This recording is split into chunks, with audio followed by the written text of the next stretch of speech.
Dans le récit concernant Job, Satan nous est montré dans les lieux célestes ayant accès à Dieu. Et Dieu lance un défi à Satan.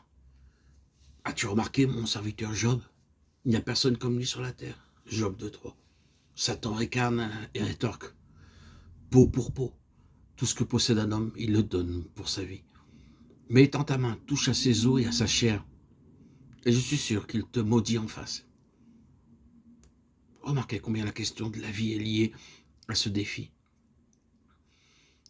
Mais quelle subtilité dans cela.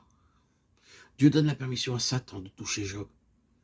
Il peut toucher son corps, toucher sa famille, ses biens, tout ce qu'il possède, cependant avec une restriction. Seulement épargne sa vie. Ici, c'est la jalousie de Dieu pour la vie. Satan commence à agir et subtilement, il oppresse et oppresse dans tous les domaines, par tous les moyens, cherchant à toucher la vie indirectement, parce que cela ne lui est pas permis directement, par des voies détournées. Il agit sur Job pour qu'il rompe avec Dieu, en le maudissant, pour que sa vie soit perdue, que sa vie soit détruite. Pour comprendre le livre de Job, il nous faut discerner que c'est une contestation pour la vie. Il a été dit que c'est une contestation à propos de la foi, mais cela est un facteur relatif. L'enjeu réel est celui de la vie. L'élément de la foi est ici montré. Et c'est la jalousie de Dieu pour la vie. Job est plongé dans de grandes détresses. Mais le maillon de la vie n'est jamais rompu et le résultat est une vie triomphante. Nous y voyons plénitude et victoire. À la fin, tout nous parle de vie. Nous sommes parfois tout près de nous effondrer sous la pression, les peines, les tensions, les épreuves. Lorsque l'ennemi nous oppresse pour étouffer notre vie spirituelle, par notre corps, par notre pensée, par les circonstances, nous sommes projetés souvent bien bas comme Job.